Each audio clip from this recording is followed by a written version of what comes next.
President. Majority Leader. Mr. President, Senate and quorum call. We are not. Mr. President, we are just 14 hours away from a government shutdown. The House has passed a clean, nonpartisan, continuing resolution to fund the government until November the 21st. The President is ready to sign it. But Senate Democrats, they're standing in the way. Mr. President, I quote, "In a vacuum, this CR would get almost every Democratic vote. It just would. This is a clean CR that has no partisan riders, extends a bunch of programs that are Democratic priorities. It's clean," end quote. Now, those last few lines aren't mine, Mr. President, and they're not a quote from some other Republican. They're a quote from a mainstream journalist who is acknowledging what everyone knows, and that is Republicans have offered up a clean, nonpartisan funding extension, the same kind of extension Democrats have repeatedly supported in the past, and Democrats are blocking it for their own partisan purposes. Mr. President, it's right here. That's what it is. This is a partisan CR. 24 pages to keep the government open until November the 21st, at which time the Democrats will have almost same leverage they have right now. I mean, hopefully by then we'll have passed more appropriations bills. I'd like it if we pass all of them. But I think it's reasonable to expect we won't have them all through conference and right a place on the President's desk, so they will have another funding cliff they can take advantage of come November the 21st. This is ready to pass right now. This keeps the government open. This funds the government and protects federal workers and the American people from the hostage-taking that has become, evidently, now the Democrat norm, even though it's something they decried not that many years ago. It's right here, Mr. President. It's in front of us, right here. We can pass this today. Pass it right now. All we have to do, get support from the Democrats. House has passed it. This is the House-passed bill. We take it up in the Senate, pass it, send it to the President. President signs it into law, and the government stays funded. Pretty straightforward, right? And it's something that was done many, many times in the past, as I mentioned, by Democrats when they had the majority. Now, Mr. President, this right here is a chart I mentioned 13 times. So when the Democrats were in the majority around here, 13 different occasions, we passed short-term continuing resolutions, funding resolutions to keep the government funded. And as you can see, there were a lot of, interestingly enough, Republicans who voted to keep the government open when the Democrats had the majority. 13 separate occasions. You look at the numbers there, the lowest number on any one of those is 65 votes. All we need today in the Senate in order for us to keep the government open is to get 8 Democrats to vote with Republicans. That's all it takes. That's all it takes, 8 of them. Doesn't have to be all of them. I mean, I understand the reason, in many cases, the Democrats don't want to go down this path now has nothing to do with the substance of this. I mean, again, look at this. They're on to argue about the substance of a continuing resolution that funds the government for 7 weeks, at which time they'll have similar leverage. It doesn't have anything to do with that. It has everything to do with politics. Because when this happened, there was a Democrat president in the White House. Now there's a Republican president, President Trump. That's what this is about. It's about partisan politics. Now, there's another chart, which I will show you here, which I think points out, too, the hypocrisy of the Democrats. This is the percentage of Democrat senators who supported Biden-era CRAs. Look at that, 100%. 100%. There was two of them was 98%, so they must have lost 1 or 2 on their side on a couple different occasions. But 13 times, when they had the majority, almost all of them, without exception, voted to fund the government. Because that's kind of simply what we do. We try to avoid government shutdowns, because they tend to be disruptive, and everybody knows that. In fact, you can go through a long list of quotes, and I'll just give you a few, give you a frame of reference. In 2023, the Democrat leader called a shutdown, and I quote, avoidable, irresponsible, and deeply damaging, end quote. And noted that a shutdown would cause, and I quote again, disruptions for millions of New Yorkers to services they rely on, while thousands of federal workers could be furloughed, end quote. In 2019, during the midst of a government shutdown, the senior Democrat senator from Hawaii stated, and I quote, while rich people are protected, this shutdown leaves the people who are most vulnerable to fend for themselves, end quote. In 2023, the senior Democrat from Massachusetts, who has been one of the biggest voices in support of a shutdown this time around, had this to say, and I quote, okay, so let's start with how much pain a government shutdown is going to cause us right here in Massachusetts. We have about 25,000 federal workers in Massachusetts. These are public servants, just trying to do their jobs, trying to help people. They have mortgages, they have child care bills, they got to put gas in the tank and food on the table, and they're not going to get their paychecks, end quote. Well, that's a sampling, Mr. President. This is an endless video loop of members on this side who've been saying these things now for years, not decades. So I could go on. In fact, let me just give you a couple more for some additional perspective. We've got Democrats as recently as this year talking about the negative effects a shutdown has on American families. And now, Democrats are so committed to shutting down the government, they're rejecting a clean, nonpartisan, short-term funding extension, the very same kind of extension that, as I mentioned, they supported 13 times during the Biden administration. So what's changed, Mr. President? I think we all know. It's not that the problems with the shutdown have changed. All those quotes that they said, I assume maybe they still believe them. It's that the Democrats' far-left base and far-left senators have demanded a showdown with the president. And the Democrat leaders have bowed to their demands.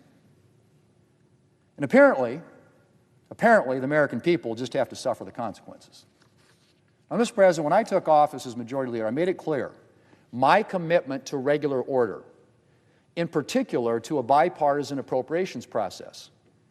And I've delivered on that. We've passed 3 of the fiscal year 2026 appropriations bills with strong bipartisan margins here in the Senate, and I am eager to get back to bipartisan appropriations work. And that's why Republicans have put forward a clean, nonpartisan, short-term funding resolution to keep the government open, to enable us to finish that appropriations work. We wanted a completely non-controversial bill so that no one would be inclined to vote against it, and so that we could get back to funding the government the way it should be funded, not through endless CRs, but through thoughtful, considered, year-long appropriations bills. But, Mr. President, the Democrats just can't take yes for an answer. They're rejecting a bipartisan process and attempted to take government funding hostage. And I had hoped that yesterday's White House meeting might mean that Democrats are starting to rethink their plans to shut down the government. But it seems that their leadership, at least, is full speed ahead. Republicans, Mr. President, House, Senate, and White House are united in our commitment to fund the government through a clean, nonpartisan funding resolution, and then to get back to the business of bipartisan appropriations. And so Democrats have a choice to make. They can shut down the government and subject the American people to all the problems that come with the shutdown, many of which, as I said, they've enumerated in the countless quotes they've made in the past.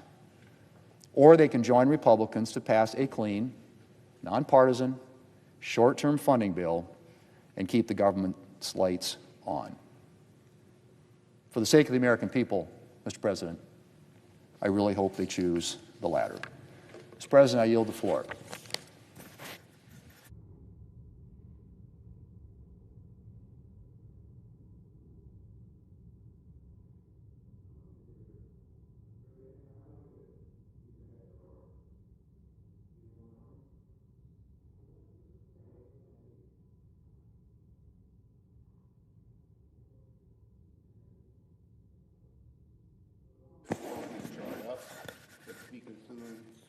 Does the senator from New York want to enter into a conversation about this? I want to make my point. Go ahead and make your Here's point. my point. On every one of these... Yeah. I just wanted... On every one of these... The Democratic leader is recognized. Thank you, Mr. President. And if we can get an easel, bring it over, please.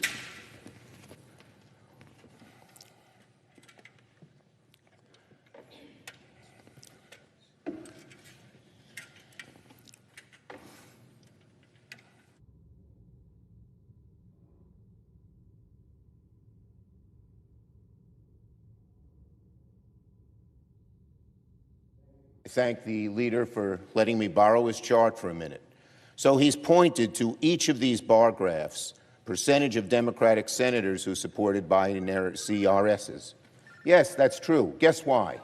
In each case, Democrats negotiated with Republicans and said, let's have a bipartisan bill. The leader says it's a clean bill. It's a partisan bill. Not once were Democrats asked for what input should be in the bill. We were not told about it. We were not asked about it, etc. Nor did Speaker Johnson talk to Hakeem Jeffries.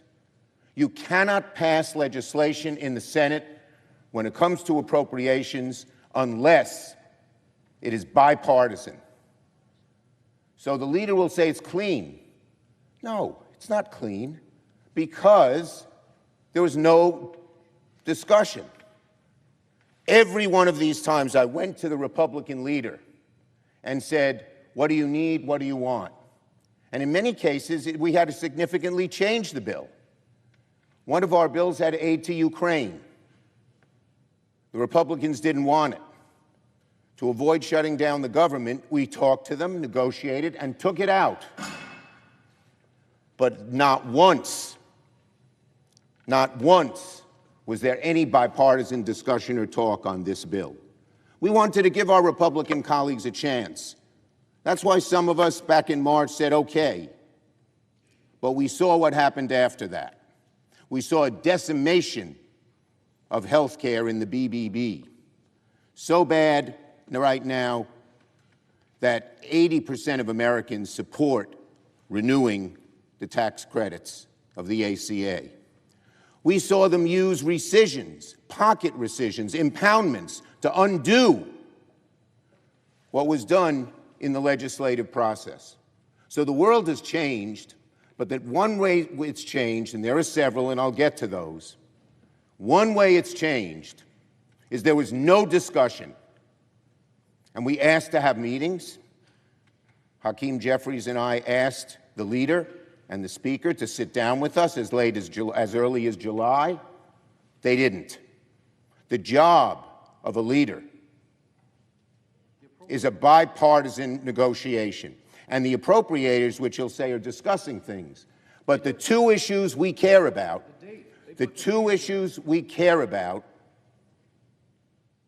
extending the ACA credits, broadly popular with the American people, so they don't want to talk about it, they want to change the subject, and ending these rescissions and impoundments, which would undo what we would do. The four appropriators, when they got down and discussed it, they said that should be for the four leaders to discuss. That's what Thune said.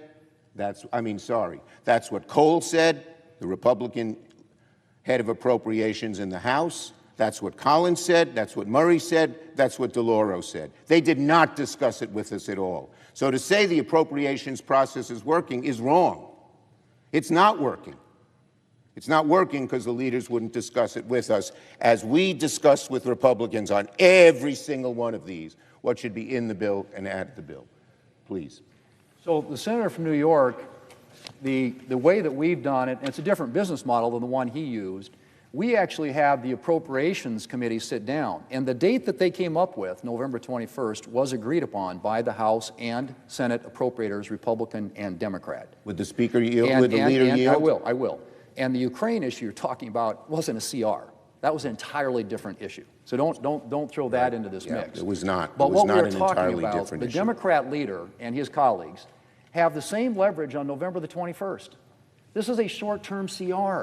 This is what we do all the time around here, as witnessed by the chart that you're just using there. 24 pages long, funds of government till November the 21st, at which time you have the same leverage then that you have right now, and we have until the end of the year to fix the ACA credit issue. And we're happy, as I said yesterday and I've said on multiple occasions, to sit down with you to do that. Thank you. Now, reclaiming my time. Nice. They did not agree to the bills that the leader is talking about because they said explicitly, Democrat and Republican, there are two issues they can't resolve: impoundments and rescissions and ACA tax credits in health care. And they all agreed, the four of them, that they couldn't agree to a bill until the leaders discussed it with us. We asked the leaders to discuss it with us in July, in the middle of August, at the end of August, in September. They refused. And now he says, give us another 45 days. Well, frankly, the Republicans have had 45 days since March. 145 days, another 45 days, another 45 days. And in the room yesterday, Johnson said he doesn't want to do it at all. He doesn't want to have any compromise. So the time to do it is now.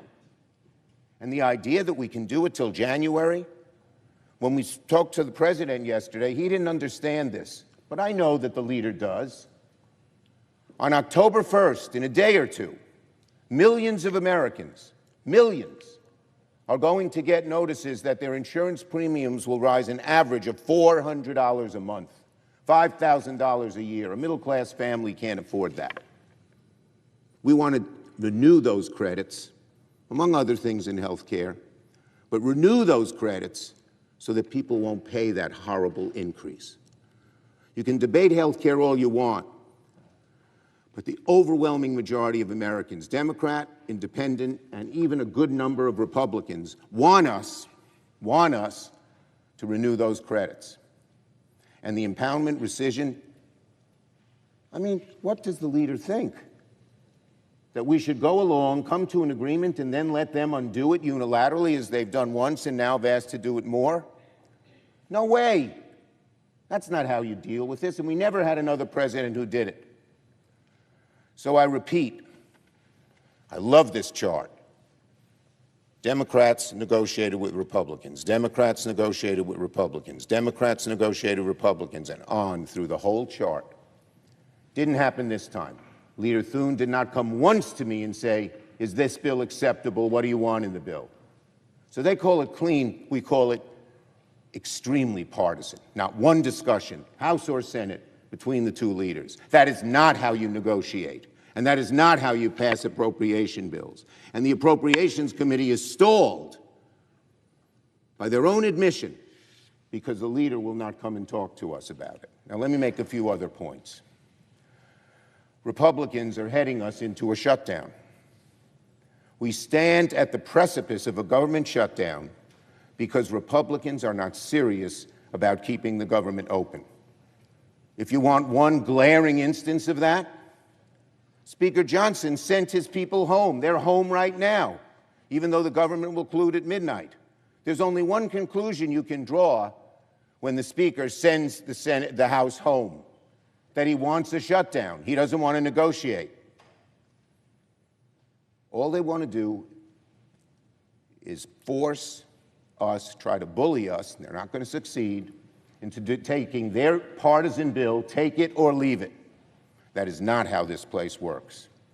And that's why we're headed into a shutdown, because Republicans refuse to negotiate a bipartisan bill that deals with the health care needs of the American people, which they care about. Yesterday, Leader Jeffries and I went to the White House to meet with the President and Republican leaders about finding a way out of this impasse. It was a frank and candid discussion. It was long overdue. As I said, we'd asked for it for months. We asked the President to meet with us when Thune and Johnson wouldn't. He said yes. And according to all reports, Johnson and then Leader Thune, who just followed what Johnson wanted, said don't do it, and the President withdrew. So on Friday, I called this a chance. It's only the President who can do this. We know he runs the show here. And he's got to say to our Republican colleagues, deal with this ACA issue so that people don't get $400 premium increases. Deal with this impoundment and rescission issue, which when we told him about it yesterday, he seemed not familiar with it, but now he knows. And we can solve this problem. But Johnson won't, Thune won't, and so the president is not going to be able to persuade them unless he tries at the last minute. That's the only hope here. Look, sitting in the room with the president, it was very clear that the president hadn't fully grasped the magnitude of the disaster he's causing when the government shuts down. As health care costs go up, as people lose their health care, rural hospitals are already closing. Speaker Johnson in the room said to me they're not, and I pointed out to him that Tim Kaine just informed us that 3 rural clinics in Virginia, Southwest Virginia, were closing. And the head of those clinics said it's because of the bills the Republicans passed. The so-called BBB, which we know is not beautiful. The American people know it's not beautiful. And so they know, our Republican colleagues know that the American people are fully behind us when it comes to lowering costs, but also when it comes to health care and making sure that those premiums don't go way up. And then I spoke to Speaker Johnson directly in the room. I told him, because he can't debate health care, because he knows it's not, the American people are on the side of wanting these increases, even Republicans, I told him to stop making up stories, that too many Republicans are lying through their teeth. They say, oh, the Democrats want undocumented immigrants to get health care, to get the federal dollars of health care. That is utter bull, and they know it. The law prohibits undocumented immigrants from getting payments from Medicare, Medicaid, or the ACA. There's no money, not a penny, of federal dollars that are going there. So why do they bring this up? Because they're afraid to talk about the real issue, which is health care for American citizens, health care for people who need the health care and can't afford these premiums. Let me say it again. Undocumented immigrants cannot receive premium tax credits by law. So they should stop these lies and address the real issue, which of course they're afraid to do. A standard Republican MO is to make something else up because the American people are on our side. Now, this week, here's what House Republicans sent out guidance to their members. They said, quote, not to make the message about health care because Republicans lose that argument. They're right. Their position is callous, malicious, unpopular. So they're not only refusing to talk about health care, but apparently when they do, it's only to spread misinformation, to spread lies.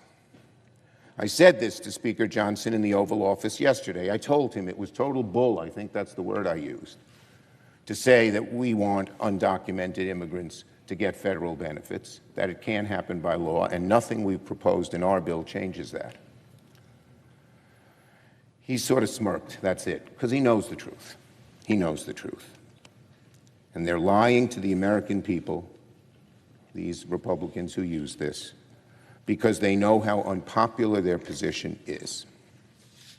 Kaiser Family Foundation poll, 75% of Americans support extending the ACA premium tax credit, including 63% of Republicans.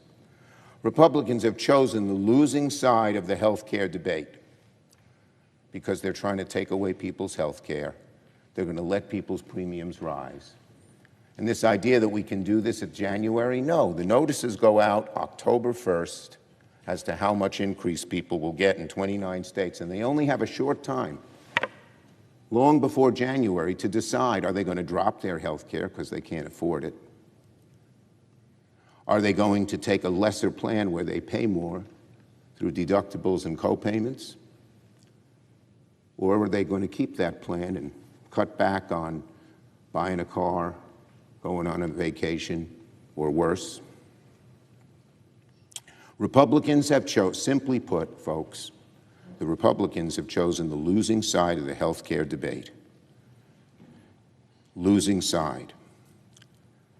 And in the White House meeting yesterday, Speaker Johnson made it perfectly clear he didn't care if people's premiums should go up, because his conference is against it. And so again, the House isn't even set to come back until October 7th. You tell me which side is actively manufacturing a shutdown. Why did the House do that? Because they wanted to negotiate? I don't think so. They wanted to jam it through, but they're not going to be able to. Yesterday, during a House Republican conference, Representative Lisa McClain made it explicit. She said, don't talk about health care to her Republican colleagues. They don't want to talk about it, so they make these other things up, facts out of thin air. So the Republicans have until midnight tonight to get serious with us about solving this crisis and keep the government open. But right now, they're not even talking to us seriously. They're sort of in la-la land. And then on another issue, related. Yesterday, the president posted an offensive deepfake AI video of Leader Jeffries and me with sombreros, fake music, impersonating my voice through AI, it wasn't me, talking even more lies about health care and immigration. Listen to this, America. Hours away from a shutdown, which we don't want, the American people don't want, the president is busy trolling away on the internet like a 10-year-old. And that's exactly why Americans are going to blame him if the government shuts down. That's another proof point as to who is to blame. His video, Johnson going away, and adjourning the House till next week. We have less than a day to figure this out, and Donald Trump is busy tweeting deep fakes. It's not like he's in touch with reality, he's in a bubble. He doesn't understand that if the government shuts down, people's health care premiums will go up. When we told him about it, Hakeem and I yesterday, by his body language, he seemed not even to be aware of it, of the ramifications. If the president was smart, he'd move heaven and earth to fix this health care crisis right away, because Americans are going to hold him responsible when they start paying $400, $500, $4,600 more a month on health care. So we have less than a day. If there was ever a moment for Donald Trump and Republicans to get serious about health care, it's now. But even right now, even this morning, even here on the precipice of this crisis, the president would rather troll on the internet and lie about health care than tell the truth and get to work. So that's why the polls are abundantly clear that Americans will hold Donald Trump and Republicans responsible if the government shuts down. Senate Republicans could stop this crisis now. The president should get on the phone with Leader Thune and the Johnsons and tell them to work with Democrats to fix the crisis before it's too late, and work with Democrats to fix our health care crisis. Let me just say once again, we tried over and over and over again to meet with the Republican leadership. They said no. The appropriators said they couldn't resolve the issues until the leaders met. So we asked the leaders to meet again, and they said no, because they didn't want to negotiate. They wanted it their way or no way. Their way or no way. That's not how the Senate works. If Republicans cause a shutdown, they'll probably keep lying and distracting because they know we're on the side of the American Democrats are on the side of the American people. But we will continue to focus on health care, and the American people will be completely on our side. Yield the floor.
Majority Whip. Mr. President, we just heard the minority leader come to the floor of the Senate, once again refusing to admit it's the Democrats who are driving America into a shutdown.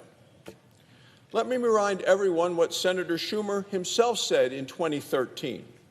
That was when the government faced another government shutdown. This is his quote. He said, "What if I persuaded my caucus to say I'm going to shut down the government unless I get my way?" He said, "It's a politics of idiocy." His words, "A shutdown is idiocy." They're his words, not mine. So today, Republicans are committed to keeping the government open. And we're going to vote to do that again today. The House has already passed a clean continuing resolution, bipartisan votes, and it keeps the government open and functioning for the next 7 weeks. It allows Republicans and Democrats on the Appropriations Committee to continue their bipartisan work on a full year of funding for our nation. This is where senators from both parties have a very important part to play. Now, the continuing resolution is now in the Senate. Senate Republicans support it. Senate Democrats should join us and vote yes to keep the government open, because if not, the government shuts down at midnight tonight. Now, Democrats had no problem voting for 13 clean continuing resolutions, just like the one that we have here today, and they did that when Joe Biden was president. Now they refuse to do what they did 13 times for Joe Biden. Instead, they're demanding a ransom. Senator Schumer has come to the Senate with a ransom note, $1 trillion he's asking, and just to keep the government open for 4 short weeks. This proposal is a far-left wish list. And the Democrats in this body know that they are responding to the demands of the far-left radical wing of their party. Radical, extreme, dangerous, scary. People who want to take this country far, far to the left and are happy to see a government shutdown. They are demanding a government shutdown by the Democrats in this body. So what do they want to do with this $1 trillion? It's in this wish list, this ransom note from the minority leader. Well, they want to spend $400 billion to keep Biden bonus COVID payments forever. Forever. They want to repeal reforms that strengthen Medicaid. It strengthened Medicaid for the people who need it the most. It's not what the Democrats want. They want it to go to people who are unwilling to work, want to sit home, want to get free health care. These are able-bodied individuals who refuse to work. Democrats say, give them free health care. No responsibility, none whatsoever. Oh, and they want to spend billions of dollars for overseas projects related to their obsession with extreme climate policies. The minority leader made a statement today on health care that I found to be preposterous. Because I'm a doctor, I practiced medicine for 24 years. I was at a rural hospital in Wyoming just this past week. The Democrats' proposal, the ransom note that they have provided, wants to repeal the critically important $50 billion rural hospital fund. Every Democrat in this body voted against a $50 billion rural hospital fund. You know, just a few minutes ago, the Senate Minority Leader came to the floor. He said that one of his members went to some rural communities in his home state and said that the health care providers there are really concerned. Well, then those health care providers haven't been informed by the Democrat senators from that state about what is in the bill that passed this summer and the incredible resources that are being made to make sure that rural hospitals can be sustained, can stay afloat, can stay open, can provide health care. The Democrats are so against rural communities of this country, view them as the enemy, the red counties. They are so fixated with the big cities and kowtowing to the big city mayors that they actually introduced a bill in July. It's stunning. They call it Protecting Healthcare Lowering Cost Act. It's preposterous because that act alone repeals the $50 billion for the rural hospital communities. So they didn't just do it once with their bill in July. They've done it again with a ransom note from Chuck Schumer to the Republicans. If you want to keep the government open for 4 short weeks, get rid of this rural health care hospital lifeline that hospitals all across my state and yours, Mr. President, realize is important for their sustainability to provide health care in rural communities where the next hospital may be 100 miles away. That's something foreign to the other side of the aisle, who ignore so often the rural communities in their own states, who can say they can ignore them, don't campaign there, don't go there, don't talk to those people. It's the big cities that sustain us, and we're going to actually punish the rural communities by stripping from a successful piece of legislation $50 billion set aside for rural health care in this country. What the Democrats are proposing is an outrageous shakedown. And that's why we're going to have a shutdown, because they refuse to keep the government open while we're working on bipartisan funding bills. Everything they're doing is focused on satisfying the most radical, extreme, dangerous, scary part of their party. In March, I believe Senator Schumer did the right thing. He voted with Republicans to keep the government open. And what happened? The far left immediately attacked him for doing the right thing. Nancy Pelosi said, I myself don't give anything away for nothing. She was even against him. AOC questioned why his would, quote, hand away our leverage for free. 18 of Democrats' own candidates who are running right now in open seats for the Senate in 2026. They were questioned by one of the newsletters in town. They all said they refused to say whether they're going to vote for him as the leader of the Democrat Party. So now, according to an Axios report from last week, what we've seen the minority leader do is he built a private war room, their quote, private war room with liberal groups to orchestrate a shutdown.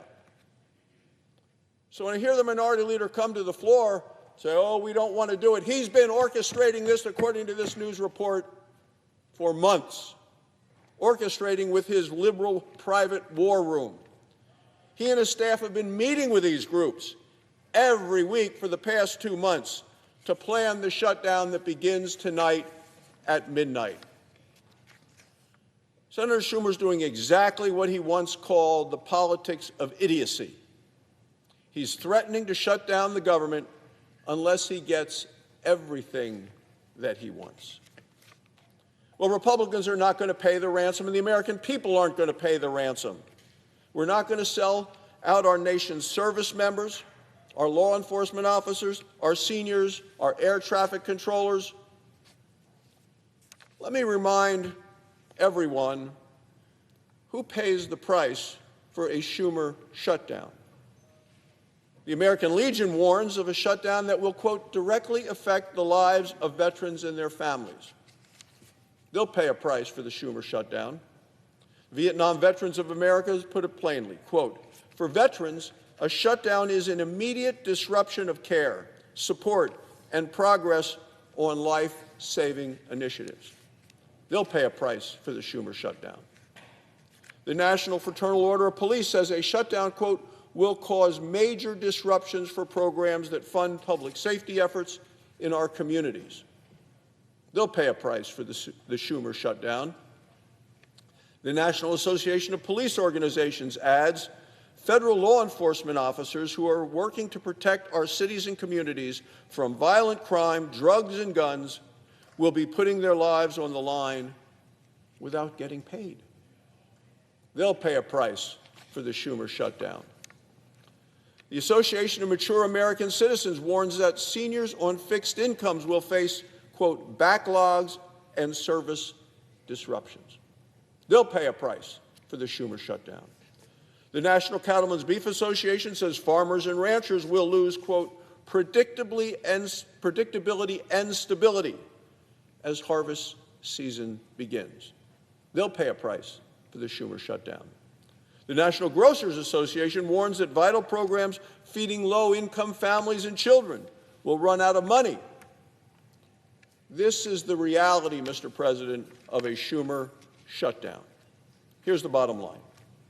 Republicans are fighting for veterans, for service members, for law enforcement, for Border Patrol agents, for senior citizens, and for rural hospitals. Democrats are willing to shut down the government for illegal immigrants, climate extremism, and wasteful Washington spending. 12 years ago, Senator Schumer decried the politics of idiocy. Democrats shut down the government at midnight tonight. The idiocy will be theirs. The House has done its job. It passed a continuing resolution to fund the government. President Trump is ready to sign it. It's time today for the Senate to pass it. The American people are watching, and I urge my Democrat colleagues to join with us. Tear up the ransom note. Keep the government open. Otherwise, Democrats will own the Schumer shutdown. Mr. President, the American people will suffer the costs and the consequences. Thank you, Mr. President. I yield the floor. Senator from Arkansas. Well, here we are again. Republicans merely want to fund the government for 7 weeks. The House of Representatives passed a simple bill with no partisan tricks or poison pills. Yet for the second time this year, the second time in barely 6 months, we again find ourselves on the cusp of a Schumer shutdown. Now, I'm not here to remind you that Senator Schumer came to the Senate in 1999, and since then he's supported and voted in favor of a continuing resolution to keep the government open more than 56 times. I'm also not here to remind you that when Senator Schumer was in charge last year, Democrats had 224 days to bring 11 bipartisan spending bills to this Senate floor. And even though 6 of these bills were passed out of committee unanimously, and the other 5 with overwhelming bipartisan support, then Majority Leader Schumer failed to bring a single one of those bills to the floor. Not one. I'm also not here to tell you about the impact the Schumer shutdown would have on our national security, on our economy, and on the American people and their families. Instead of doing any of that, I think I'll just let the Democrats speak for themselves. Let's turn the clock way back to the fall of 2013, when the series finale of Breaking Bad was aired and when the word selfie was added to the Oxford Dictionary. Though it may seem like ages ago, many of the Senate Democrats who are here now similarly found themselves on the edge of a government shutdown in 2013. Let's listen to what they had to say. Senator Durbin said shutting down the government was, quote, no way to run a country. Senator Hirono agreed, stating, quote, dysfunction is not the proper way to govern. Senator Warren also echoed her colleagues and explained, quote, hostage tactics are the last resort for those who can't otherwise win their fights through elections, can't win their fights in Congress, can't win their fights for the presidency, and can't win their fights in courts. I don't disagree. The American people made the winners very clear when they went to the polls last November, and the Democrats lost their fights for Congress and for the presidency. I'd be remiss not to note all the left-wing radical policies that continue to be challenged and also lose through the courts. Out of touch with reality and fresh out of ideas, the Democrats have made a short-sighted play to back the Schumer shutdown. Look at the dog and pony show they're putting on right now. The Democrats are attempting to extort a laundry list of what President Trump has rightly called, quote, unserious and ridiculous demands. These demands include restoring taxpayer-funded health care for illegal aliens, wiping out a $50 billion rural hospital support fund, and sending your tax dollars overseas for climate initiatives. In short, Democrats want to add $1.4 trillion in new spending to pay for the partisan pet projects that were soundly rejected by the American people last November. Radical Democrats refuse to be reasonable and negotiate in good faith. This reinforces a point that Senator Jack Reed made back in 2013 when he said, quote, "Forcing the government to shut down for reasons the vast majority of Americans disagree with is a terrible signal and could create undue hardships for families and businesses." This statement is as true now as it was then. Democrats who support the Schumer shutdown are voting to withhold the paychecks of air traffic controllers, our troops, federal custodial staff, and countless other hardworking Americans. As Senator Sanders put it in 2013, quote, "Shutting the government down will disrupt the economy and cost us jobs." Senator Schatz added, quote, "Every moment that the government remains closed endangers our economy and American families across the country." Bottom line, the Democrats have acknowledged that a shutdown is not some political stunt. As they said, a government shutdown can threaten national security by, for example, disrupting military training and recruiting, disrupting ongoing work to modernize our nuclear forces, and creating uncertainty in our defense supply chains. That's hardly a model of peace through strength that Americans have demanded of their elected officials. But rather than listen to the American people, Senator Schumer and the Democrats make their own absurd demands. To make matters worse, the Democrats are conflating the budget process with policymaking, an approach that they have long condemned. Senator Murphy perhaps put it best in 2013 when he said, quote, "There is a time and place to debate health care, just like there is a time and place to debate energy policy and immigration and education, but not when the funding of the federal government and all the lives that are impacted by it hang in the balance." Senator Murphy in 2013, there's a time and place to debate health care, not when the funding of the federal government hangs in the balance. Enough is enough. Again, in 2013, more than a decade ago, Senator Klobuchar called for an end to the, quote, "political gamesmanship." Likewise, Senator Blumenthal pledged to, quote, "do everything possible to work with my colleagues to make sure budget brinksmanship and political gamesmanship are halted." Yet solely because of the Democrats, here we are. The political gamesmanship and the budget brinksmanship are still going on. So let me state clearly, a Schumer shutdown will be carried out at the expense and on the dime of the American people. Remember, it wasn't happenstance that the American people threw radical Democrats out of the Oval Office and congressional leadership last fall. So don't be fooled.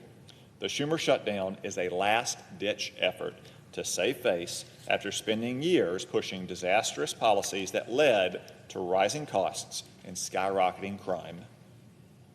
Let me leave you with one last quote from 2013. "Don't hold the American people hostage simply because you're so sure you're right and everyone else is wrong." Any guess who said that one? You got it. Senator Shutdown Schumer. And because he has decided to move forward with this Schumer shutdown and has refused to take his own advice, unfortunately, the American people will be left paying the price. Mr. President, I yield the floor.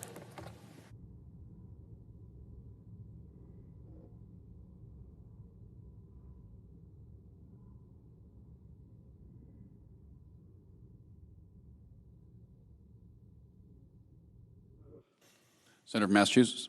Thank you, Mr. President. Mr. President, I rise today to seek unanimous consent to pass H.R. 5100, a bill to extend the Small Business Innovation Research and Small Business Technology Transfer programs for 1 year. This bill was unanimously passed by the House of Representatives. led by the Republican chairs of both the House Small Business Committee and the House Science Committee.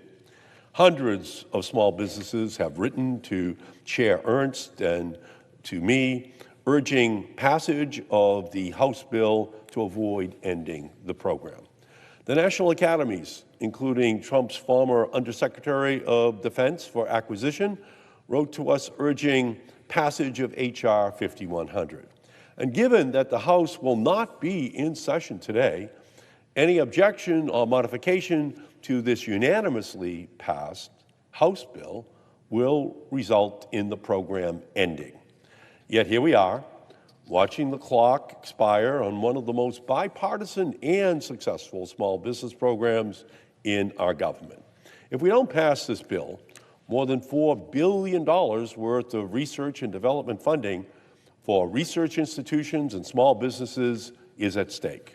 SBIR and STTR have led to technologies that have changed American lives. The world's smallest heart pump, new cancer therapies, Alzheimer's treatments, GPS, and Qualcomm wireless communication systems.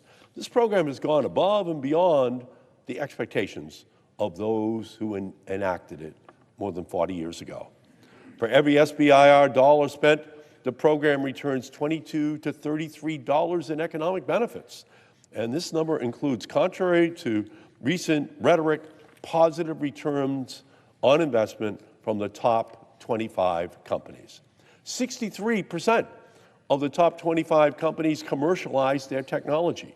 In 2024, 60% of SBIR awardees had won their first award in the last 5 years. And annually, 30% of awardees are new entrants. If we don't pass this legislation today, we will be hitting the off switch to the light bulb of innovation in our country. But that's not to say that the programs are perfect. In May, I introduced a 52-page bill with suggested improvements and extensions for the programs. And I want to provide small businesses with the certainty they deserve by making the programs permanent to ensure we do not watch the clock hit zero again. I want to increase how much agencies are required to allocate for these programs to maximize our innovation potential. I want to strengthen our commercialization efforts through better data collection, training, and designated commercialization officers. I want to increase the number of new entrants by reauthorizing and codifying new programs that aim to reach underserved populations. And I, like all of my colleagues, want to make sure that our technology never falls in the hands of our adversaries.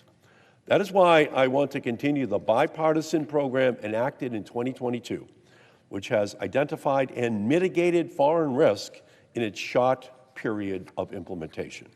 According to the Department of Defense, only 0.04% of their applications have been deemed a foreign risk.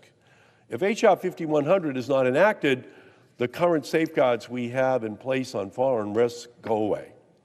Small businesses cut off from government funding will be left vulnerable, opening the door for foreign adversaries to swoop in and acquire American technology. And I know that none of my colleagues want that situation to become a reality. The SBIR and STTR programs are not graduation programs. They are research and development programs. These programs work because of their merit-based competition nature, Darwinian, paranoia-inducing competition. Kicking successful companies out of these programs would be like cutting your highest scorers after winning the NBA title. Instead of innovation, we would get decimation. We would be stifling potential technology critical to national security, our economy, our health, or to the next energy revolution in our country. It should not matter where these technologies come from, whether it's Massachusetts or Texas or New York or North Carolina or Iowa or any state. Our standing on the world stage of innovation depends on these small businesses. And a lapse in the program would be devastating. It would lead to expansive layoffs setbacks to scientific advancement, and leave government-funded technology vulnerable to foreign adversaries, and cut billions for small business innovators. We are already seeing the impact of uncertainty in the programs. Last week, the Department of Defense delayed their SBIR applications, and we have heard from multiple agencies that they will do the same if the program is not reauthorized. So to be clear, this was not in response to a government shutdown, but in response to Congress not coming to an agreement on the reauthorization of the SBIR and STTR programs. That is why 5 of the 6 negotiators, including the 2 Republican House chairmen for these programs, have agreed on a 1-year extension. We all want to see improvements made, but we need the time necessary to ensure that we are making informed, evidence-based decisions that do not harm American innovation. So from my perspective, I ask my colleagues to work with the other 5 corners past the 1-year extension and work towards a longer reauthorization with the improvements we all want to see. So with that, Mr. Chairman, I ask unanimous consent that the Committee on Small Business and Entrepreneurship be discharged and that the Senate proceed to the immediate consideration of H.R. 5100. Further, I ask the bill be considered read a 3rd time and passed, and that the motion to reconsider be considered and made and be laid upon the table. Is there objection? Reserving the right to object. Senator from Iowa. Mr. President, reserving the right to object, the status quo will not work. I cannot continue to let China win, allow waste to run rampant, or fail our warfighters. When it comes to foreign influence in the SBIR, STTR programs, the fox is in the henhouse, and my colleague wants to shut the door and check back in a year. America's seed fund is in trouble. $5 billion of agencies' R&D budgets are set aside each year for American startups to develop critical technology. In practice, however, too many large companies, not truly small businesses, drain millions of taxpayer dollars by churning out white papers, instead of turning the taxpayers' investments into reality. In the past decade, 25 companies alone in the Pentagon's SBIR program received 18% of the funding. A single company received $650 million,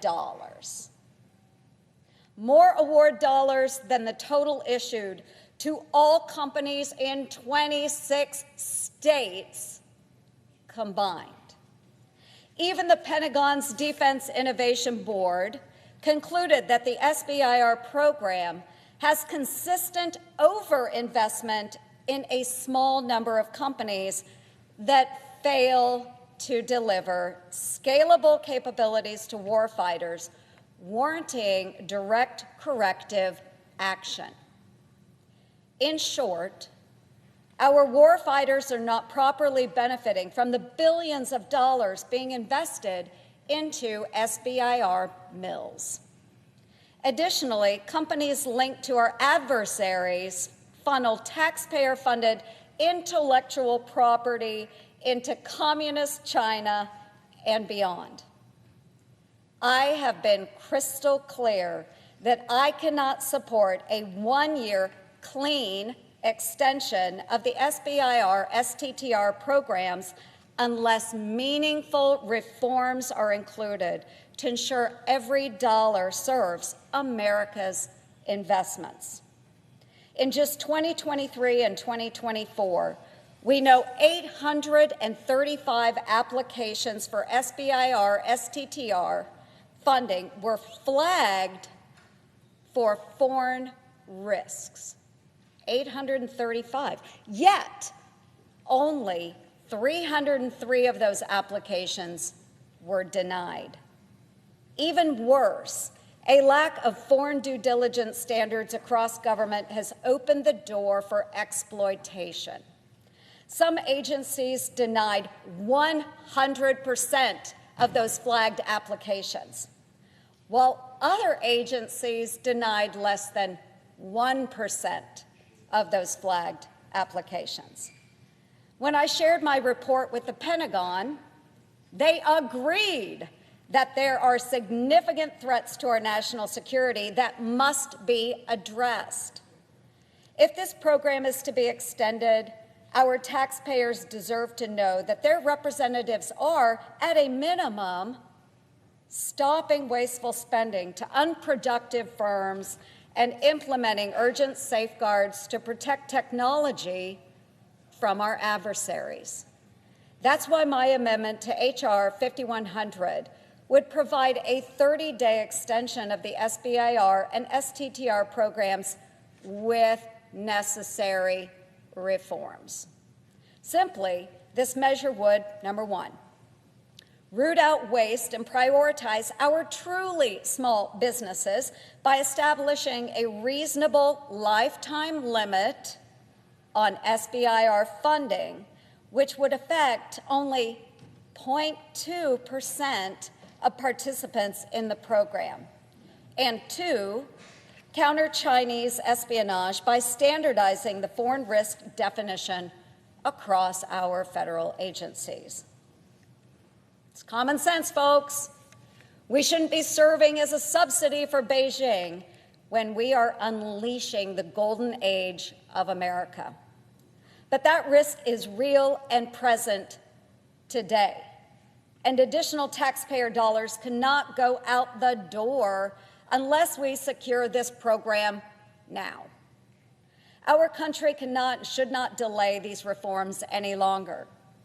If my colleagues truly oppose even basic safeguards, then this SBIR set-aside charade should end. And taxpayer dollars should be restored to the agency's R&D budgets, where they will better serve our warfighters and strengthen our nation's competitiveness. Instead of recklessly extending the status quo for another year, these set-aside dollars would simply be returned to each agency. And small businesses can continue to compete for those awards. I believe President Trump has assembled a world-class administration that is more than ready to deploy these R&D dollars. Unburdened by additional layers of bureaucracy, agencies can execute awards to small businesses in line with both the taxpayers' interests and our national security. I'm willing to work with you to find a common-sense solution, one that works for both sides and ultimately the American people. However, as the proposal stands, on behalf of our warfighters, our national security, and our truly small businesses, I cannot let the status quo continue. Therefore, I ask that the consent be modified and the Ernst substitute amendment at the desk be considered and agreed to, the bill as amended be considered read a third time and passed, and that the motion to reconsider be considered made and laid upon the table.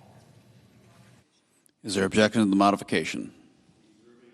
To object. Senator from Massachusetts. Thank you, Mr. President. I rise to oppose the substitute amendment offered by the senator from Iowa. The SBIR and STTR programs expire at midnight tonight, separate from everything else that's going on here in the Senate today. The only bipartisan option to avoid the program ending is to pass H.R. 5100, as passed by the House of Representatives already. It's before us. The Republican chairmen in the House have already passed it over to us. And as I said previously, we all have changes to the program we'd like to enact. And that's just going to take time. And they recognize that over in the House, the Republican chairman. We should extend these programs which we should do on a bipartisan basis while continuing to work on a bipartisan basis to address the senator from Iowa's concerns, along with other reforms that other senators and House members would like to make. So I object to this amendment because it guarantees a lapse and because it would, one, punish successful, innovative small businesses, two, force small businesses to avoid pursuing the riskier, more cutting-edge ideas that keep American innovation at the forefront. It's the small companies that do the innovation. Big companies buy that innovation from small companies, but it's the small companies that do the innovation in our country. And prevent agencies, number three, from being able to fund technology that aids their mission if that technology comes from a successful small business. The so-called waiver included in the amendment would only result in party politics as opposed to merit-based competition. And finally, the wide sweeping foreign due diligence changes would require agencies to forego the flexibility to determine their own risk tolerance. It would also leave the door open for agencies to deny applications on any grounds they see fit, even if it's not in statute or regulations. And to top it off, this proposal aims to dismantle the entire SBIR and STTR programs while only extending authorization for 1 month. Now is not the time to play games with small businesses and American innovation. We must make sure we do not hand over our crown jewel, American small businesses, and decades of American innovation to our foreign adversaries by allowing this program to end. So I ask my colleagues from here, I ask my colleague from Iowa to join me and the Republican chairs of both the House and Senate, the House Small Business and Science Committees, to pass the overwhelmingly supported extension for 1 year on a bipartisan basis so we can work out the differences. We should not allow this program to end. We never cap what big businesses can get from the federal government. Their tax benefits are permanent. Their ability to go to the Defense Department or other agencies with big contracts, that's never capped. And we should not be capping small businesses. So that's why we need to have the discussion, because it's critical that this program continue tomorrow. And so with that, I object. The objection for modification is heard. Is there objection to the original request? Mr. President, reserving the right to object. Senator from Iowa. Our nation cannot afford to extend another flawed program that fails to meet the innovation challenges of the 21st century. With China at our heels and wasted taxpayer dollars being funneled out the door, it's clear the status quo does not work or serve our truly small businesses. The moment for action is now, but my colleague wants to shut the door on that and continue with more of the same for another year. I'll keep working to safeguard SBIR-funded technologies from our adversaries and ensure we invest in the best and brightest small businesses so America maintains our technological advantage. However, continuing the status quo is not a solution I can support. Without my amendment, on behalf of our warfighters, our national security, and our hard-working taxpayers, therefore, I object.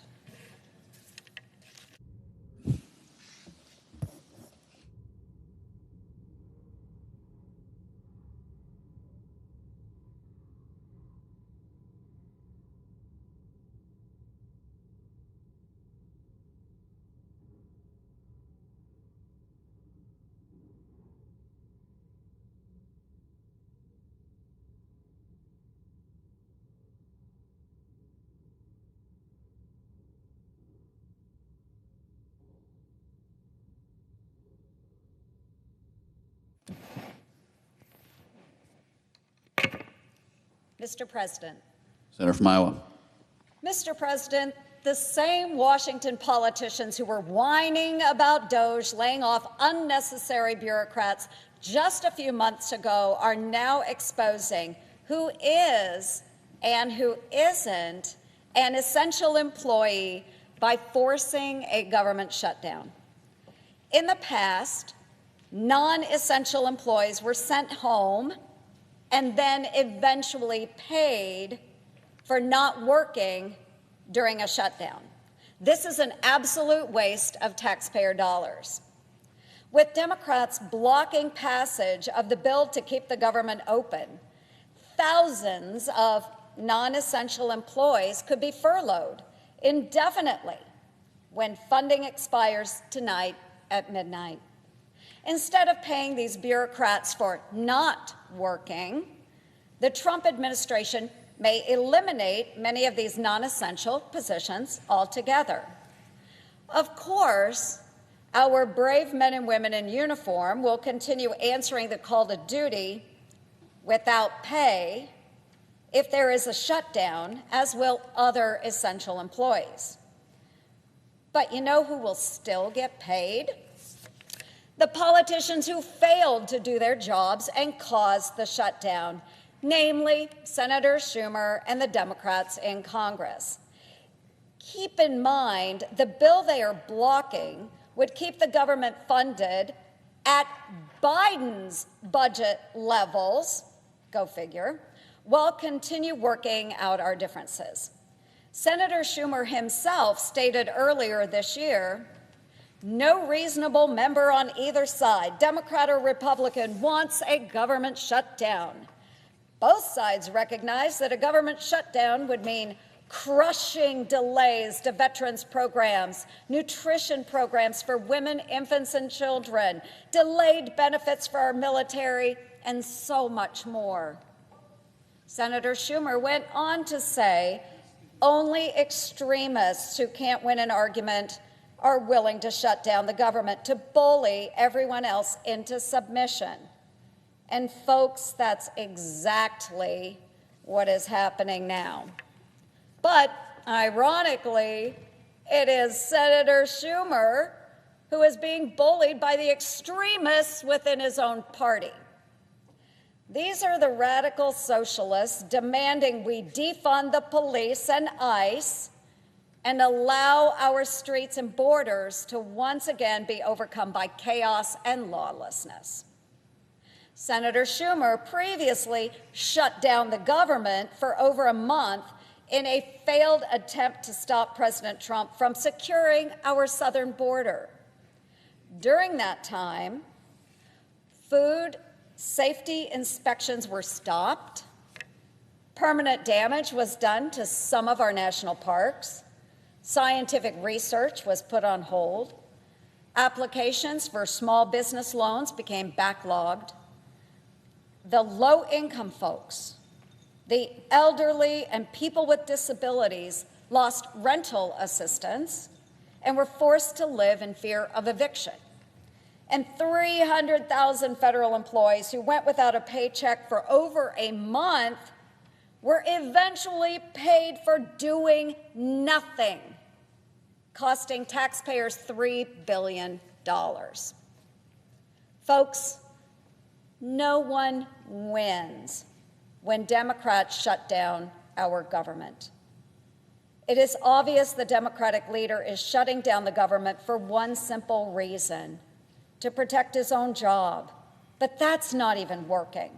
Just last week, the Washington newspaper Politico reported that across the country, the Democratic base is rebelling against Schumer's, quote, rudderless leadership.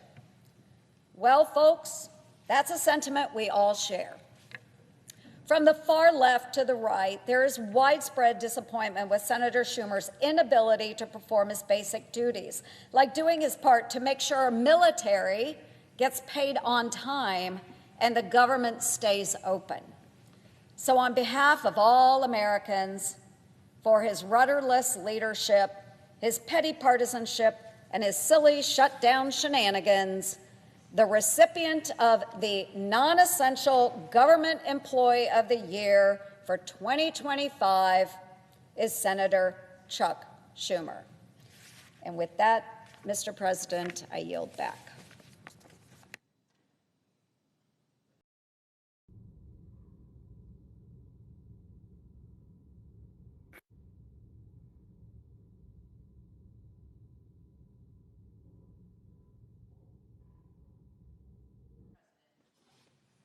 Senator from Nevada. Thank you, Mr. President. For the residents of Southern Nevada and so many others, October 1st is no ordinary day. On October 1st, 2017, my hometown of Las Vegas was struck by an unimaginable tragedy that forever changed our communities. We experienced an attack on a scale far worse than anyone could ever have imagined, a devastating tragedy that ripped families apart, destroyed lives. You know, during any given weekend, the Las Vegas Strip is buzzing with tourists and visitors from around the world, and that was the case on October 1st, 2017. That night, tens of thousands of people came to Las Vegas to attend the Route 91 Harvest Music Festival. Enjoy a fun night out with friends and good music. The weather's beautiful. But in just 10 minutes, their lives in our entire state would be changed forever. 10 minutes. 10 minutes is all it took for a gunman to open fire on an unsuspecting crowd, killing 58 innocent people, injuring thousands, and leaving a permanent scar on the hearts of everyone in our state and the hearts on the families and friends of the ones injured and killed. In the years since, we've lost 2 more individuals as a result of this tragedy, which remains the deadliest mass shooting in American history. So I want you to think about what that means. The families of the victims of that tragedy had their world shattered in just 10 minutes. 10 minutes that day that changed their lives forever. Families who now don't get to celebrate birthdays, anniversaries, holidays. Families, and I think this is one of the hardest things, they never got to say goodbye to the people that they love. And that night also changed the lives of everyone in our city. People who were attending or working at the festival, Nevadans who were just driving down the Strip, and the first responders who ran towards danger to help save lives. In the chaos and confusion of that night, our heroic first responders, our police officers, our firefighters, our paramedics ran towards the scenes. They saved countless lives. I know taxi drivers ran. Everyone ran to try to help people escape. And in the midst of this darkness, we saw our community, my community, go above and beyond to help. Our entire state rallied together. We saw lines of people around entire blocks waiting hours to donate blood, willing to donate blood to save the lives of complete strangers in the middle of a mass casualty. And I remember that day going to the line to talk to people, try to comfort folks in the midst of those first few days. And there was a woman in line to give blood, and I went up and I talked to her, and she started crying. She put her arms like this. She goes, I don't have much.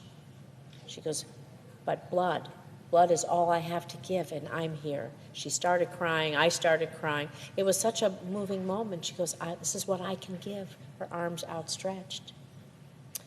And so I want everyone to think about that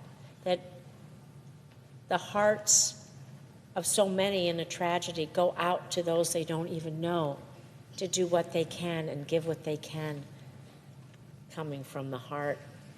And these selfless acts, not just this woman, but this is just one story of so many that I was proud to hear and be part of.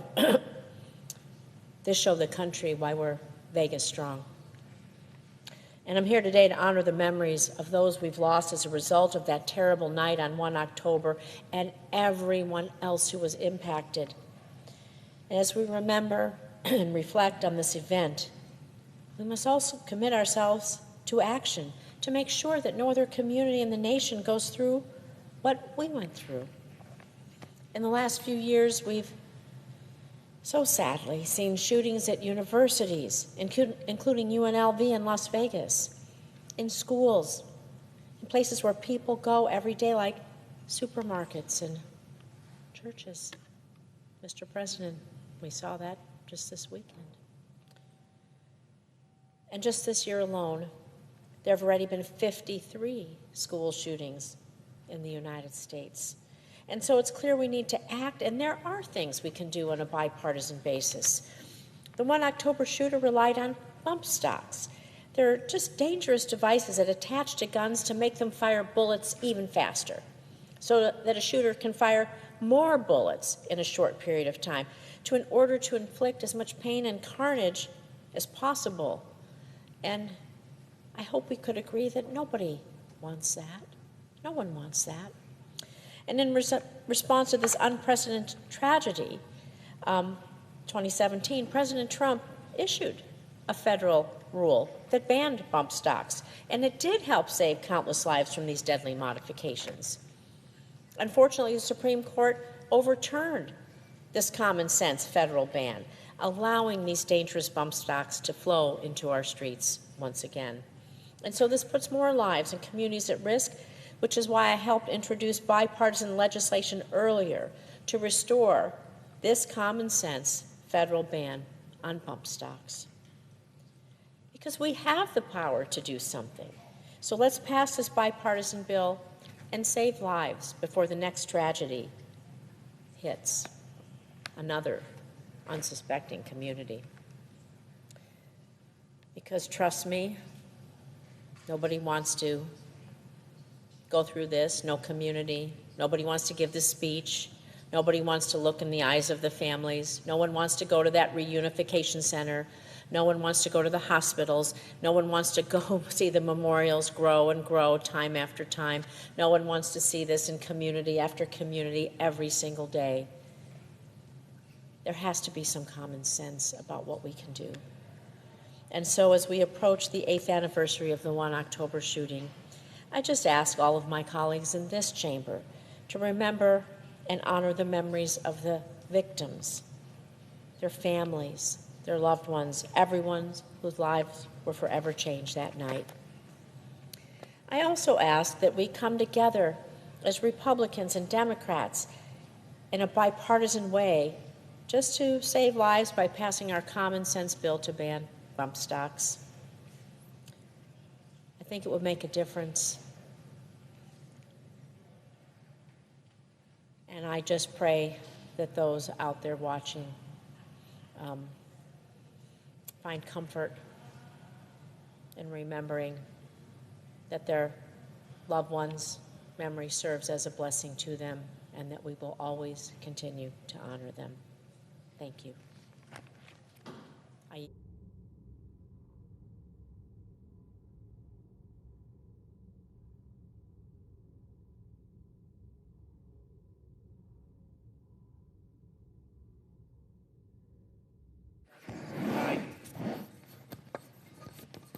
Mr. President, The senator from Nevada. I note the absence of quorum. The clerk will call the roll. Ms. Also Brooks.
Senator from Texas. Mr. President, I ask unanimous consent that the following Commerce Committee detailees Excuse me, the Senate's in a quorum call. I beg your pardon. I'd ask unanimous consent that the quorum call be dispensed with. Without objection. Thank you, Mr. President. Now, Mr. President, I'd like to ask unanimous consent that the following Commerce Committee detailees be granted floor privileges for the remainder of Congress: Thomas Hastings, Joseph St. Peter, Tyler Stutton, Dean Legedakis, and Letitia Vega. Without objection. Thank you. Mr. President, for a long time, the United States has benefited from free and competitive global markets. For too long, though, we've relied on the conventional wisdom that engaging with China, and in particular the Chinese Communist Party, by bringing them into the global marketplace would be mutually beneficial. But it's become increasingly obvious, and it's plain as the nose on our face now, that China's primary interest in that so-called free market is to use it to undermine our interests and to further their own. I'm grateful to President Trump for ringing the alarm bells on China and for helping us reframe the way we look at the People's Republic of China. We need to be clear-eyed about exactly what's going on. China is not interested in a level playing field where both parties benefit from a bit of friendly competition. The People's Republic of China is treating competition in the global markets as a zero-sum game where they win and the West loses. Nowhere has this become more apparent than in the case of critical minerals and rare earth elements. I doubt many of us have given a lot of thought, at least in the years past, about the role of rare earth elements and critical minerals, but now we have become educated way too late into the importance of these two elements. There's two ways that a competitive market economy can be undermined. One is excessive government regulation, making it harder for more competitors to enter a market. This makes it more difficult for newer, smaller entrepreneurs to get off the ground. But another way for a competitive market to be threatened is when one seller has a monopoly on a particular good or service. When a single provider of a service or good gets so big that they're the only game in town, then they get to set the terms. A monopoly can ask whatever price they demand because there's no one competing with them for a cheaper or better version. This is precisely what China is doing with respect to mining and processing of rare earth and other critical minerals. But the People's Republic of China takes it one step further. They are actively sabotaging its competitors, including the United States. For a long time, up until the 1980s, the United States dominated the industry for rare earth elements. But then China decided to begin rapidly subsidizing their own rare earth industry. China benefits from some unfortunate advantages in this competition. They have lower labor costs because they're less concerned than we are in the United States about ensuring that workers are paid fairly and kept safe.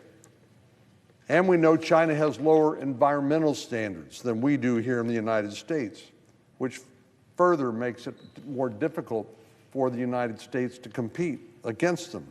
But third and most critical advantage that China has over the United States in this field is that their government recognized the importance of these critical minerals a long time ago and was willing to put generous government subsidies in place to launch their industry, while somehow we were lulled into complacency and failed to realize our dependence on China and their processing of critical minerals and rare earth elements.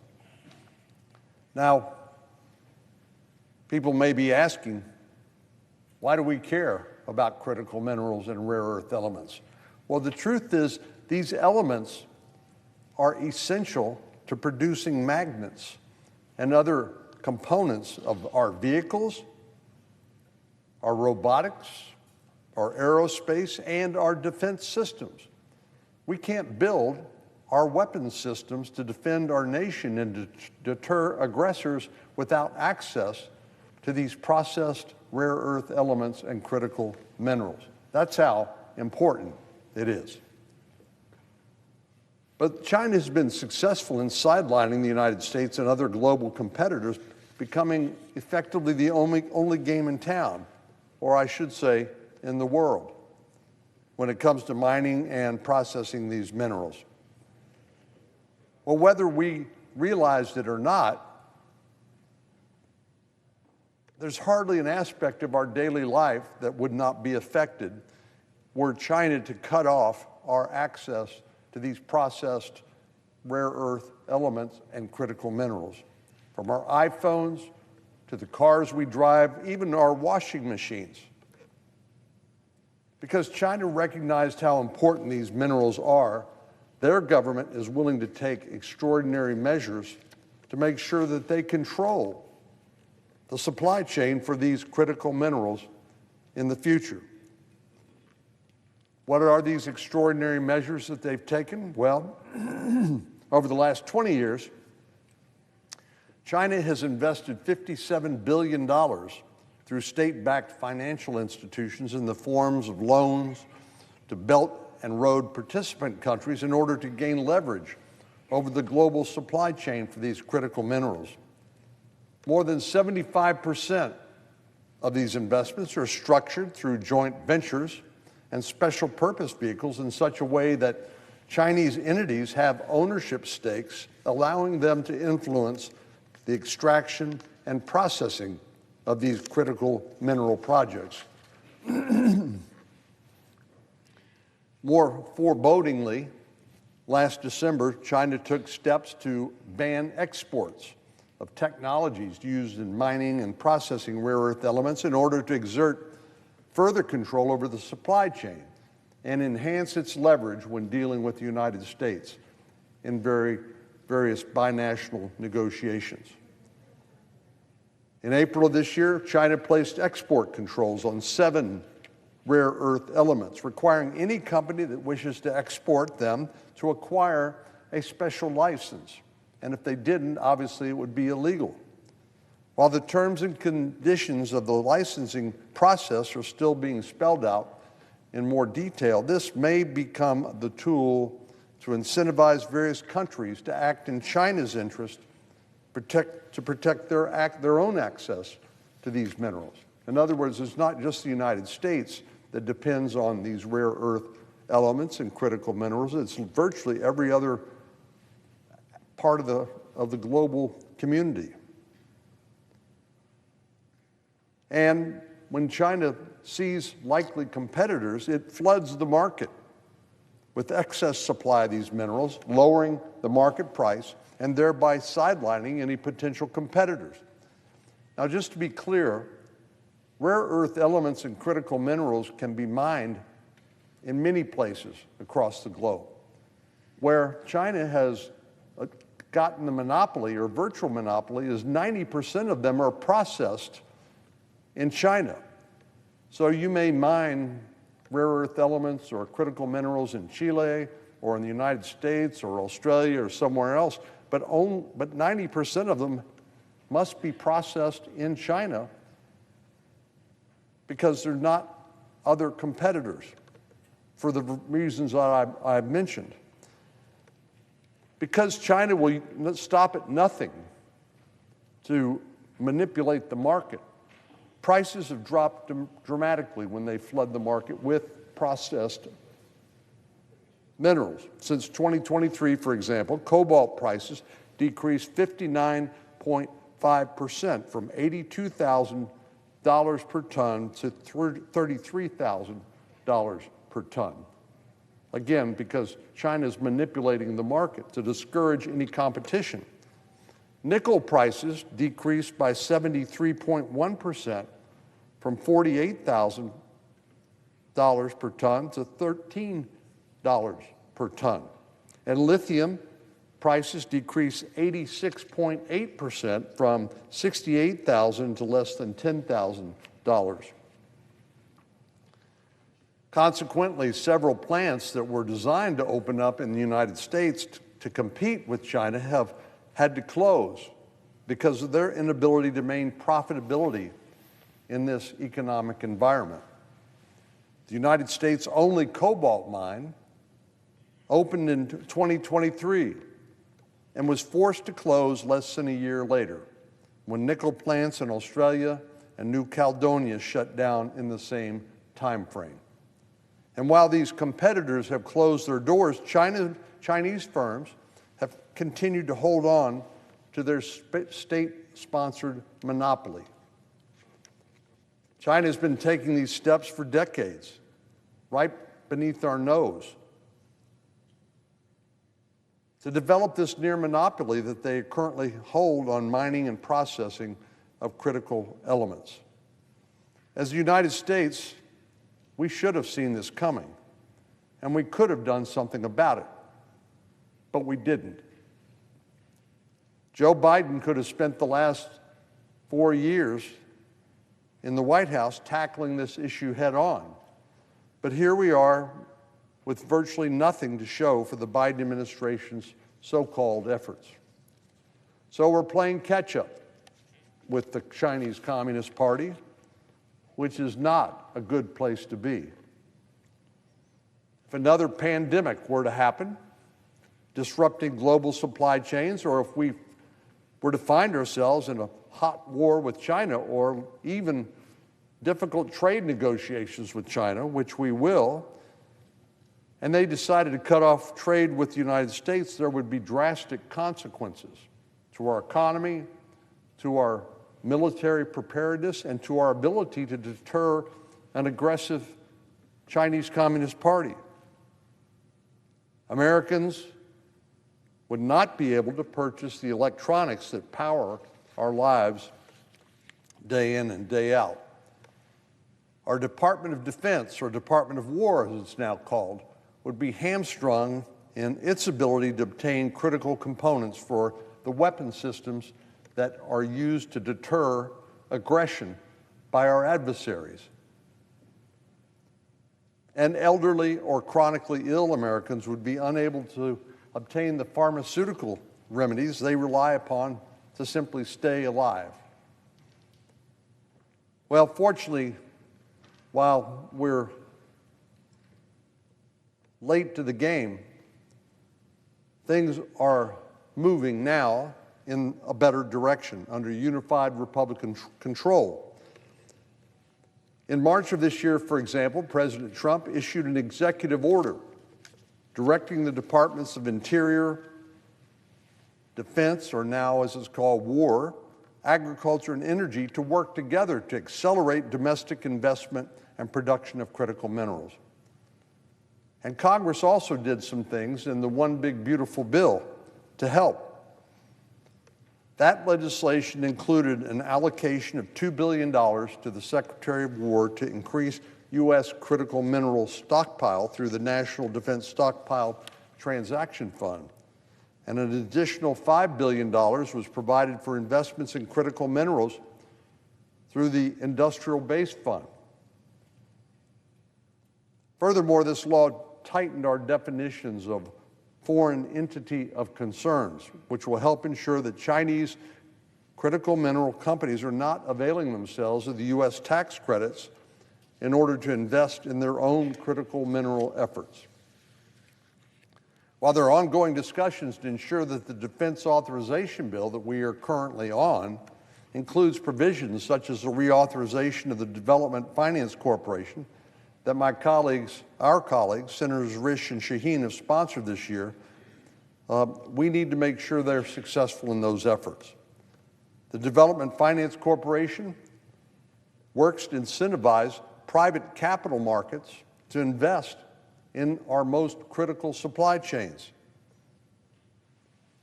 I've introduced something called the Critical Minerals Security Act, which directs the Department of Interior and Department of State to further identify vulnerabilities in U.S. supply chains for critical minerals. Now, I believe these are important steps, but Mr. President, we have a bigger problem in America. We simply have a hard time building things anymore. A lot of that has to do with overregulation, problems with gaining the appropriate permits, and the litigation environment, which means that any sort of critical infrastructure is probably going to be delayed years, maybe decades, from endless lawsuits. That is a larger, more threatening situation, and I'm only talking about a small part of it here today. The steps we've taken so far are, unfortunately, too little, too late, in my view, but they are at least a step in the right direction. They're not enough by themselves to ensure that we have safe and secure supply chains for both mining and processing of critical minerals to meet our nation's needs. But once again, Deng Xiaoping, who said, "Hide your motives and bide your time," has successfully snookered the United States and our other allies around the world so that we are now almost entirely dependent on Chinese processing of critical minerals. So there's not a day to wait. We need to make sure that we catch up, and we catch up quickly. It's going to take a lot of work for the United States to claw our way back to where we need to be. But I'm confident that we can if we rise to meet the occasion. So I would urge all of my colleagues to listen to and respond to this alarm bell that I'm trying to ring here on the Senate floor today, and take seriously the urgency of securing our supply chains and securing American processing facilities for critical minerals. We simply do not have a choice. Otherwise, we will continue to be held hostage by an adversary that does not wish us well. They don't want friendly competition, they want dominance. And they also want to take Taiwan in the coming years. If we can't build things because we can't deter them by building the weapons necessary to do that, if we can't sustain our economy by continuing to manufacture technology that allows us to compete with China in the coming years, we will have failed in our fundamental responsibility as members of Congress. If America is to have a safe, secure, and prosperous future, we have to compete and we have to win the critical minerals race with the People's Republic of China. Mr. President, I yield the floor.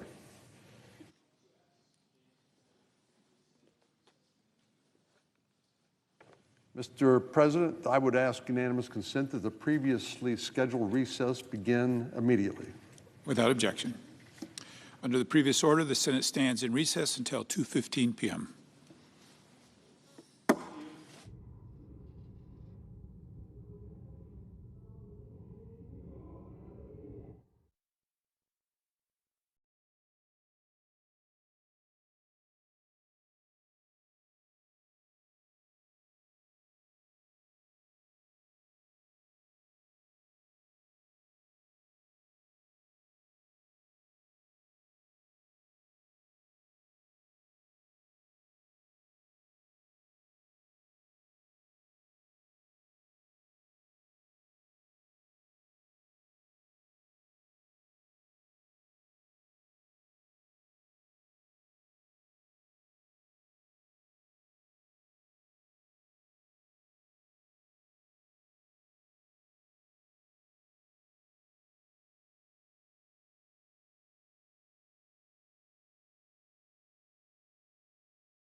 The Senate will come to order.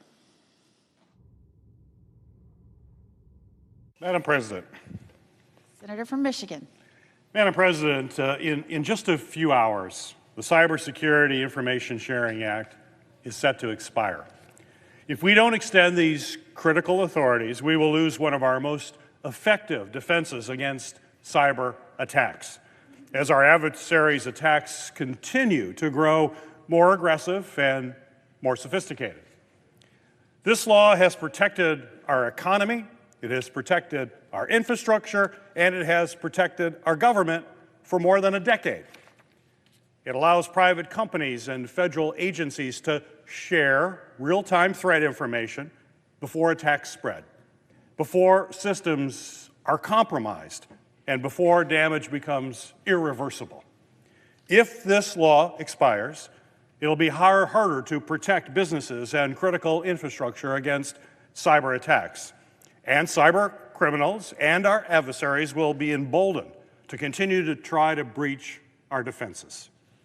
The original law was passed with a strong bipartisan support, and there is bipartisan support in both the House and the Senate to renew these protections for another 10 years. Even the Trump administration fully agrees, and the White House and the Department of Homeland Security support this 10-year extension. A broad coalition of industry leaders are asking for Congress to act quickly to pass a long-term extension, which provides businesses with the certainty they need to know these protections will be available to them for years to come. That's why Senator Rounds and I introduced a clean, bipartisan, 10-year extension in April with strong support from stakeholders who are absolutely counting on these protections. It's time to pass this bill today. Otherwise, we'll lose our networks, our businesses, and our economy. We're going to leave them exposed, to vulnerable, and defenseless. We need to pass this legislation. I ask unanimous consent that the Committee on Homeland Security and Governmental Affairs be discharged from further consideration of S. 1377, and the Senate proceed to its immediate consideration, that the bill be considered read a third time and passed, and the motion to reconsider be considered made and laid upon the table with no intervening action or debate. Is there objection? Madam President. Senator from Kentucky. Reserving the right to object. There's nothing better in politics than fake outrage. I'm so outraged, my program's going to go away. Oh, but you could vote this afternoon at 5 o'clock to extend your program. So instead of all the hot air, why don't you come to the floor and tell us you are actually going to vote to keep the government open and your program will be extended. You've got a chance. So let's see how you vote this afternoon. I object. Objection is heard. Madam President. Senator from Michigan. I want to be clear. This is a voluntary program that businesses across the country have been able to count on for 10 years. And these same companies are urging us to extend the exact same protections for another 10 years. These cybersecurity protections keep our country safe. They have stopped cyber attacks that could have exposed America's private data or compromised businesses and our economy, or even taken over critical infrastructure like the electric grid or in our transportation system. Countless businesses in every industry across the country depend on these protections. Telling them they could be eliminated again in just 2 months with a short-term CR does not give them the certainty they need to work. This is why they want the 10-year extension. The federal government needs to help them prevent catastrophic attacks. We have broad bipartisan consensus, not for just a couple months, that doesn't help anybody, but broad bipartisan consensus, including support, again, from the Trump administration, who fully supports this, to extend these authorities for the next 10 years. That will ensure that every industry in America can continue to count on these protections to be available. If my colleague doesn't support clean authorization, well, he's chair of the committee, he should have initiated a bipartisan process. He should have perhaps convened hearings, like a chairman normally would if they actually care about an issue. The committee should have had a chance to hear from key industry stakeholders. The committee could have heard directly from officials from President Trump's White House and the President Trump's Department of Homeland Security. They would tell them, as they've told everyone, that they need to pass a 10-year extension. not a couple months, 10-year extension. But that hasn't happened in our committee. And if my colleague is not interested in meaningful compromise or working across the aisle on legislation in his committee's jurisdiction that is absolutely essential, then I would ask that he at least stop standing in the way of the rest of the entire United States Senate and broad bipartisan support in the House and pass a clean 10-year extension of this proven law. I cannot predict the ways in which cyber criminals and adversaries will try to take advantage of a situation if we can't extend these authorities. At this moment, let's be very clear, there is only one person standing in the way. And I'm certainly willing to work with my colleague on his concerns about free speech, but he would not even let our committee have any kind of discussion about any legislation, including his own. It's time to let the Senate work its will and vote to extend these cybersecurity protections. It is absolutely essential for this nation's national security.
Madam President. The Senator from North Carolina. Madam President, 1 year ago, Hurricane Helene brought devastating winds and record-breaking rainfall to western North Carolina. Families were displaced, homes were destroyed, and tragically, lives were lost. Even in the face of devastation, North Carolinians showed remarkable strength, unity, and compassion. Today, I rise to recognize Mr. Eddie Hunnell of Holly Springs, North Carolina, who exemplified that spirit.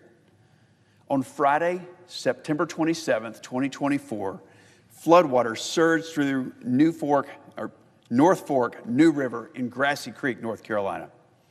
Mr. Hunnell had made a 3.5-hour trip to western North Carolina to celebrate his son's wedding, but what should have been a joyous occasion quickly turned into a crisis.